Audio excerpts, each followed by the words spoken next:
Marius Sagna dinañu ko déglu ëllëg ci fond dossier bi avocat am moo ko xamle maître Moussa Sarr di ngeen ko déglu ci li mu gën a yaatoo ci biir xibaar yi. Khalifa Ababacar Sall du bind benn yoon demande ngir président Macky Sall gracier ko Moussa Taye moo ko xamle conseiller politique bu ki fi nekkoon député maire bu Ndakaaru dafa jàpp ne Khalifa Sall deful dara te Macky Sall sàmmontewul ak kàddoom. Étudiants sénégalais yu université Al Azhar bu Égypte nee ñu duñu bouger mètre ci kanamu seen ambassade li ñu bëgg mooy seen i jafe-jafe nguur gi taxaw ci waa direction des bourses tey xatim nañu ab bataaxal ngir tontu étudiants yooyu le rawatina ci wàllu renouvellement passeport yi ak diplôme yi ak yenn ci seen situation. Afrobasket Sénégal 2019 ci jigéen ñi Sénégal amatina ndam niki tey ci sànq la woon ci kanamu Égypte Sénégal am juróom-ñett fukki poñ ak juróom waa Égypte am ñeent fukki poñ ak juróom-ñaar gayndey Sénégal yi nag qualifié nañu ci seeni poule ndax noo jël P dinañ ci dellu ci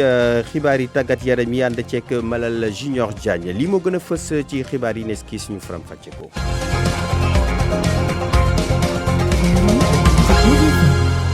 Mamadou Amar Ndione moo nekk ci kàddu gi ci xarala gi Abdou Thiam mbokk yi ñu leen di gërëm bu baax a baax di rafetlu seen ànd ak rajo Futur Média xibaar yi ñu tàmbale comme ni ma leen ko waxee woon ci boppu xibaar yi Guy Marius Sagna ni ki ëllëg dana jàkkaarloog juge bi mu war ko déglu ci fond dossier bi ci li nga xamante ne nag moom lañ koy tuumaal ne dafa def fausse alerte ci wàllu terrorisme ay kàddu yoo xam ne mu ngi ko jagleel réewu France ne day préparé ay acte terroriste fii ci Sénégal ñu déglu ki nga xam ne nag mooy layol activiste boobu léegi di maître Moussa Sarr ci jokkoom ak Jo Maron. waaw xam nga ñun wax nañ ci suñu xalaat en tant que avocat moo di ne liñ koy toppee amul ci droit maintenant suba nag doyen bi dina ko ci dégluwaat gendarmerie déglu woon na ko dans le cadre de l'enquête mais juge d'instruction aussi dafay càmbaraat donc wax ne ku ci déglu waaye ñun daal suñu taxawaay ak li ñu gis ci dossier bi te xam ko moo de lañ koy toppee moom amul waaye nag du tere dañ dem suba taxawu ko doyen def liggéeyam parce que loolu mooy procédure bi noonu la war a tëddee moom dana ko dégluwaat suba ñu teewee bu amee lu mu koy laaj dana ko laaj ñun tamit avocat yi bu amee lu ñu koy laaj danañ ko laaj ci kanamu doyen donc noonu daal lay tëddee. Maître Moussa Sarr di avocat Guy Marius Sagna mi nga xam ne ñu ngi ko denc ayu bés ngi nii gannaaw mbir moom nga xam ne moom lañ koy toppee wax nañ leen ko sànq ni ki ëllëg lay jàkkaarloog juge bi ci fond dossier bi. grâce présidentielle maanaam mbaalum njiitu réew mi gannaaw koo xam ne dañ ko condamné ba noppi ndax war nañu ko jox Khalifa Ababacar Sall xam ngeen ne tey ci sunuy xibaar ñu jege lool njiitu réew mi ne ñu nag président Macky Sall pare na ngir baal Khalifa Ababacar Sall waaye faw rek mu bind ab demande daal di sàkku njëgal ci njiitu réew mi ki nga xam ne nag mooy conseiller politique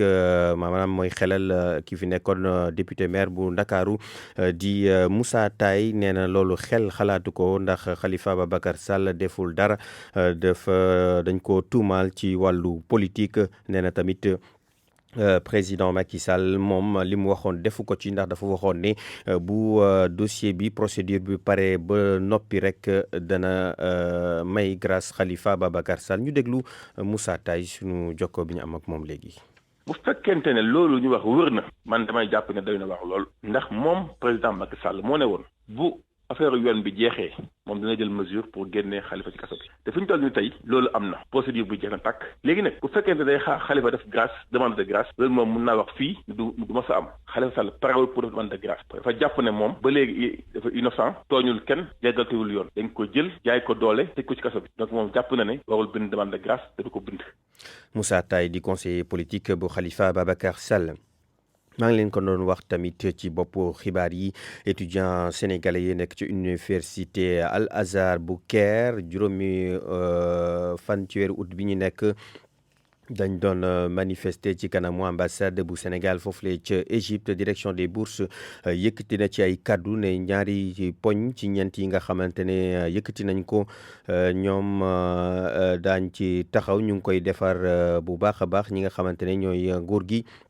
jëm ci renouvellement passeport yi nga xam ne sàkku nañu ko ci ñu def ko ak tamit lépp loo xam ne jëm na ci reconnaissance baccalauréat national maanaam bac bi ñu am ci langue arabe fii ci Sénégal ñu méngale ko bac ba am foofule ca université Al Azhar waaye nag li jëm ci wàllu élève bi di Moustapha Niang ñoom nee ñu kooku warul am bourse te ndax remplirul critères yi ndax seconde lay def li nga xam ne nag mooy leneen ci li étudiants yi sàkku muy ñu dàq ambassadeur bu Sénégal foofu la ca Égypte. waa direction des bourses nee ñu loolu du sàkku teef boo xamante ne mën naa antu ndax étudiants yi amuñu ci benn sañ-sañ. ñu déglu communiqué bi nga xamante ne waa direction des bourses daal nañ koy xaatim ci mbir mi ak Mamadou Oumar Ba. ña bokk ca Ligue des étudiants sénégalais yi jàngee ci université Al Azhar bu Caire dañoo daanaka tere mbir yi dox na mu waree ci ambassade Sénégal bu nekk ca Égypte. loolu la communiqué bi njëkk a xamle. dañu doon manifester ba biir ambassade bi ngir sàkku ci kilifa yi ñu yeesalaat seeni passeport waaye itam université Al Azhar xàmmee lii di lijaasa baccalauréat arabe bi fay ay doomu Sénégal di yóbbu. ci wàllu baccalauréat arabe boobu ay waxtaan ci diggante Sénégal ak kilifay université Al Azhar mooy tax mbir yi antu te sax Mary Teuw Niane mi fi nekkoon jëwriñ gi ñu dénk wàllu njàng mu kawe mi tàmbali woon na ko ba mbir yi tey jii lu néew a ci des mu sotti. yeneen ñaari sàkkuteef yu Ligue des étudiants sénégalais ba fare ca Al Azhar def mooy jox bourse seen naataango bi ak tekki ndombal tànk kii di ambassadeur sénégalais ba fare ca Égypte. direction des bourses lànk ne du ko def li ko waral mooy seen naataango boobu di wuyoo ci turu Moustapha Niang élève la di def classe seconde ci benn lycée bu nekk ca Caire googu te texte yi dañoo ne képp ku dul étudiant maanaam nga nekk ndongo ci benn ci daara yu kawe yi amoo droit jot bourse. leneen di direction des bourses xamle mooy étudiant moomul di sàkku ñu tekki ndombal tànk ambassadeur. jërëjëf Mamadou Oumar Ba. étudiant sénégalais yi nekk ci Égypte ñoom nag daal nañuy tontu waa direction des bourses ñoom nag ne ñu duñu bouger benn yoon ci kanamu makanu ambassade bu Sénégal foofu la ci Égypte. ne ñu nag seeni ñaxtu la ñu bëgg ñu faj ko ci lu mu gën a gaawee bu ñu sukkandikoo ci président bi ëmb kuréel sénégalais yooyu lee di ay étudiants ci université Al Azhar. ne ñu nag nguur gi dafa tendeefal ci seeni situation rawatina ci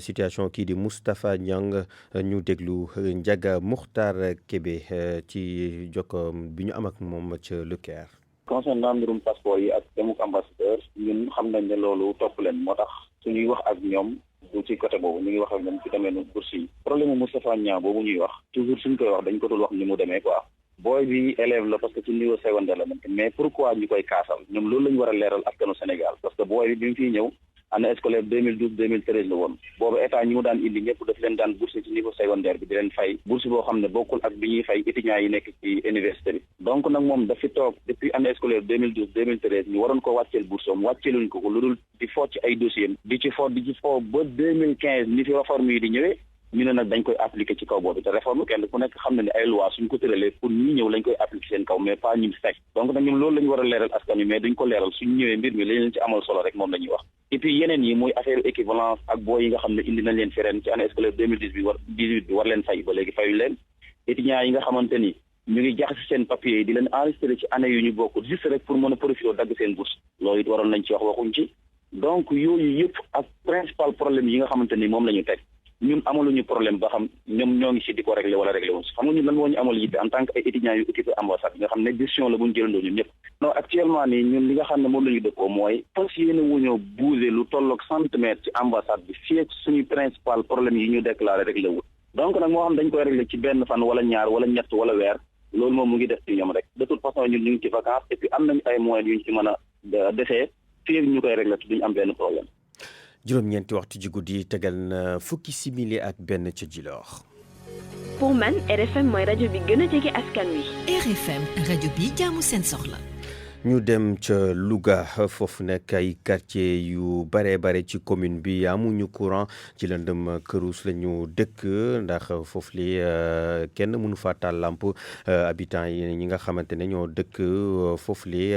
am njaaxare ndax seen wàllu wi sécurité ne ñu nag li ñu bëgg mooy maire bi daal di sàmmonteeg kàddoom ndax ci campagne électorale bi lu ne dig na leen ko bokk na ci wàllum courant Louga Abraham Polpuy 21h ñaari tali tournal nekk fii ci kër Sëriñ Louga ci yoon bi nga xam ne rang-rang la di jëm Médina garage circulation bi am ba léegi te ñenn dawalkatu sareet yi ñoom sax dañuy taal ay lampe torche ngir ñu mën leen a gis fii ay lampe mbedd amu fii. yaa ngi seen bu baax xam ne fii gisu fi benn image bu lay wane ni fii leer na. ñu mënoon dimbali poto yi ñëw daal dina baax trop. Faali ak Issa ñoom ñaar fii la ñu dëkk ñuy ñaawlu situation bile te di woo maire bi Moustapha Diop mu respecté promesse yi nga xam ne defoon na ko. parce que agresseurs yi sonal nañ sàcc yi sonal nañ suñ mënoon a am daal courant bi fii mu doy poto lampe yi ñëw yitte woon nañ ko trop suñu yitte la daal. ak ci campagne lañ ñu ko déggoon lañ waxoon lañ koy defar mais raara bi kese lañ fi gisagul nag mais lampe yi moom fële rek la yem. bu ñu jógee ñaari tali ñu dem Artillerie daanaka même situation bi moo fi am. lëndëm gi constaté ngeen ko. fii éclairage public bi baaxul daanaka ñaari lampe rek ay tàkk Mamadou Samba Sow moom Artillerie la dëkk. lëndëm la def benn poto moo fi am bi mu commencé tàkk sax yàggul. donc temps yi am na ay jeunes yu initié woon pour que kër yëpp ku nekk def benn lampe ci biti pour mu gën a leer je crois que initiative bu baax la mais aussi ñu ngi xaar ci autorités yi ñu jàppale ñu ci loolu. askan wi nga xam ne nag tàllal nañ leen suñu micro ñuy ñaan mairie bi ñu wut ay solution ci éclairage public bile te tamit di woo maire bi Moustapha Diop mu respecté engagement yi nga xam ne waxoon na ko bu muy def campagne ci élection locale yu 2014 yi mu nekkoon Abraham Paul Puy Louga RFM. jërëjëf Abraham Paul Puy foofule ca Lougaloo yéen a ngi déglu rajo Futur Média ci 88.3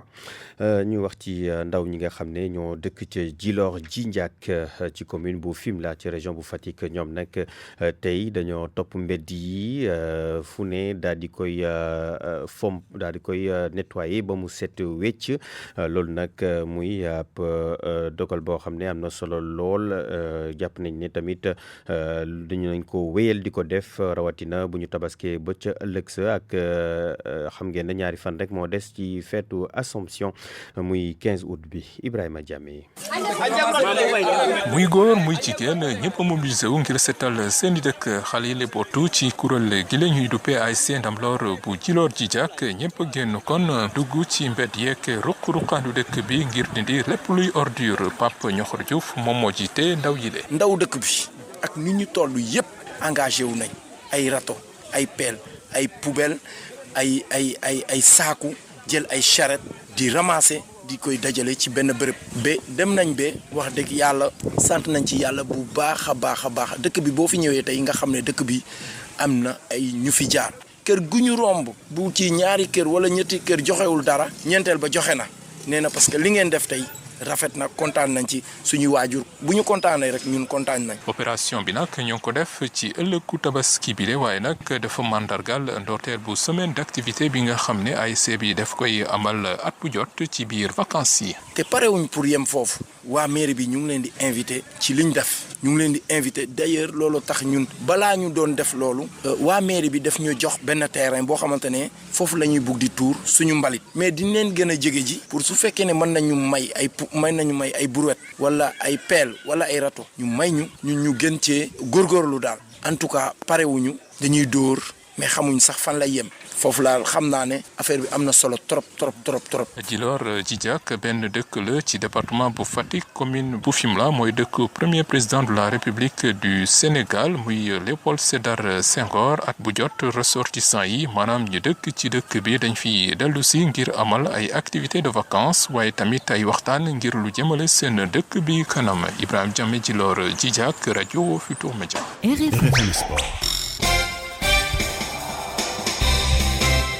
jërëjëf Ibrahima Diamé ñu dellu si fii ci Ndakaaru ak Malal Junior Diagne xam ngeen ne wàllu tàggat yaram bi la ñuy wax tey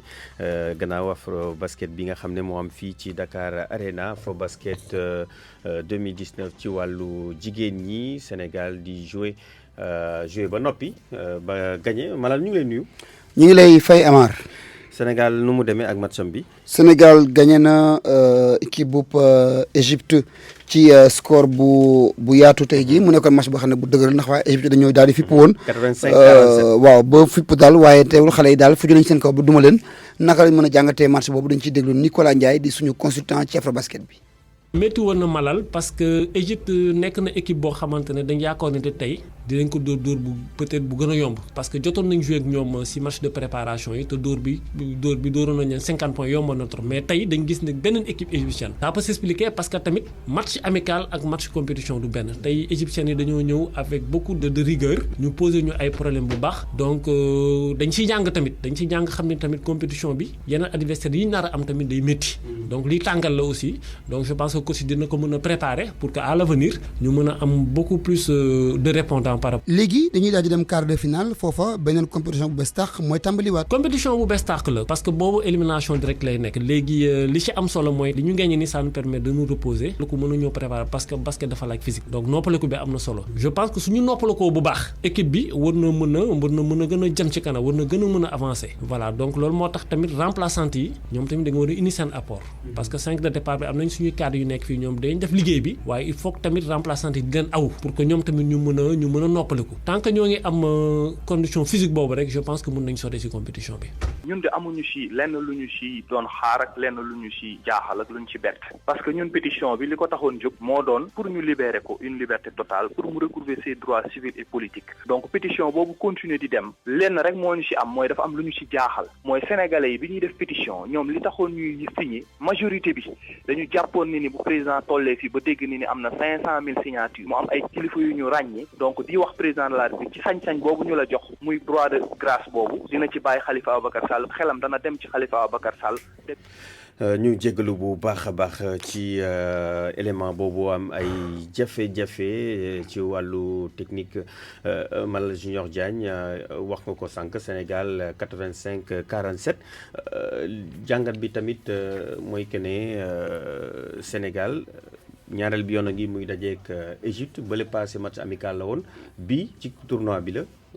waaw ci tournoi ndax bokk jongante yi du ñu bokk ndax équipe yi nekk tournoi ak équipe yi nekk ci jongante xaritoo du ñu wane benn xar kanam bi Ndeye Sène tey ji moom mooy meilleure marqueuse bu Sénégal moom lu mu dugal si ay pañe moom nag wax na ay kàddu ba match ba jeexee dugal na fukki poñ ak juróom-ñaar tey ñu déglu Ndeye Sène. sant yàlla rek wax dëgg yàlla parce que c'est yombul daal voilà ñëpp ñu ma doon xaar normal na ma ñëw wane sama bopp parce que si match yëpp nag c'est pas premier match bi jàll na xeebu ma ko sax mais damay jël match par match voilà damay jël lu ma am ak lu ma xamul def bon man li may motiver mooy supporters yi voilà su ma gëstoo gis supporters yi rek day tax ma rey sama bopp loolu la. leneen tey ji nag mooy Congo Mali def ko daal di daan daanaka 82-56 la ko daal di dóor Cap-Vert Mozambique moo ko dóor 60-51 Nigéria champion d'Afrique en titre bi gagné na équipe bu Cameroun bi daanaka da ko daal di dóor yi métti 106-39 le match ba mujjee loola kon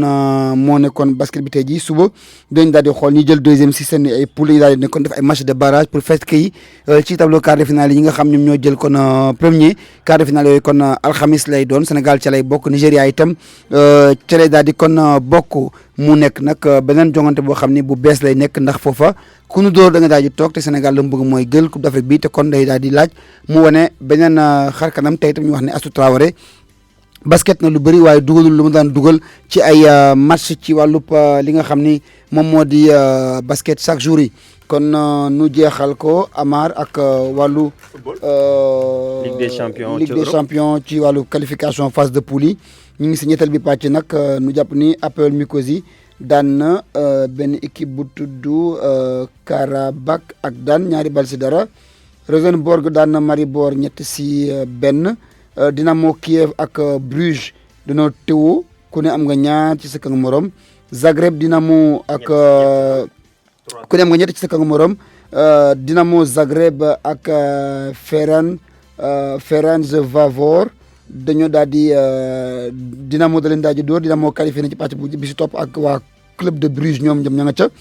Étoile Rouge de Belgrade tam jàll nañu dañoo daal di tëmb waa Copenhague ku ne am nga benn foofu sax ne nañu Sénégalais bii di Dame Ndoye nekk na fa di fa football dugal na fa Ajax d'Amsterdam ma nga ca moom itam daañu na dóor POK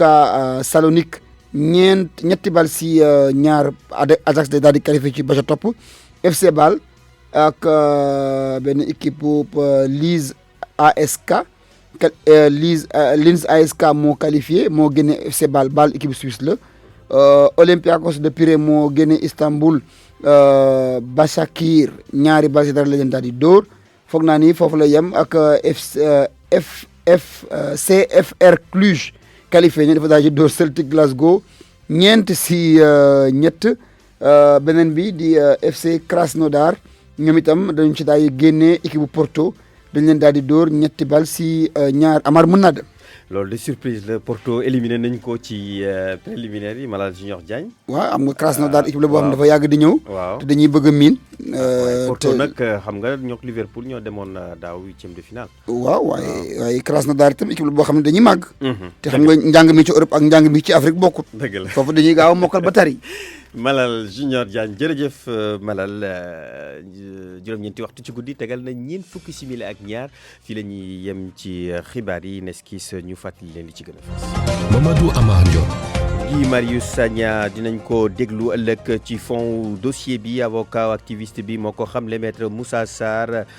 dégg ngeen ko ci xibaar yi Khalifa Ababacar Sall du bind benn demande ngir président Macky Sall gracier ko Moussa Tay moo ko xamle moom conseiller politique bu ki fi nekkoon député maire bu Ndakaaru dafa jàpp ne daal Khalifa Sall deful dara wàllu politique rek lañ ko toppee te président Macky Sall moom sàmmontewul ak kàddooma étudiant sénégalais yu université Al Azhar bu Égypte ñoom nag nee ñu duñu bouger mètre ci kanamu makkaanu ambassade ba li ñu bëgg mooy seen i jafe-jafe nguur gi taxaw ci waa direction des bourses tontu nañu yëkkati ab bataaxal boo xam ne bind nañ ci ne renouvellement passeport yi ak diplôme yi ñu war a méngaleek ya am ca Égypte yëpp nguur gi ma ngi ci liggéey Afrobasket Sénégal 2019 ci wàllu jigéen ñi waa Sénégal nag amati nañ ndam ñoo dóor waa Égypte ci sànq la woon Sénégal am juróom-ñett fukki poñ ak juróom Égypte am ñeent fukk ak juróom-ñaar gaynde yi ñoom qualifié nañu ci seen poule ndax ñoo jël P déglu ngeen ci réaction joueuses yi ak ni mu demee ak jàngatu sunu consultant Nicolas ci xibaar yu tàggat yaram yi la woon léegi-léegi ak Malal Junior Diagne ci xarala gi Abdou Thiam moo ci nekkoon Mamadou Amar Ndione moo nekkoon ci kàddu gu yeneen jotaayu xibaar bu 22h jotee lay doon journal bi ci français ak Jo Maron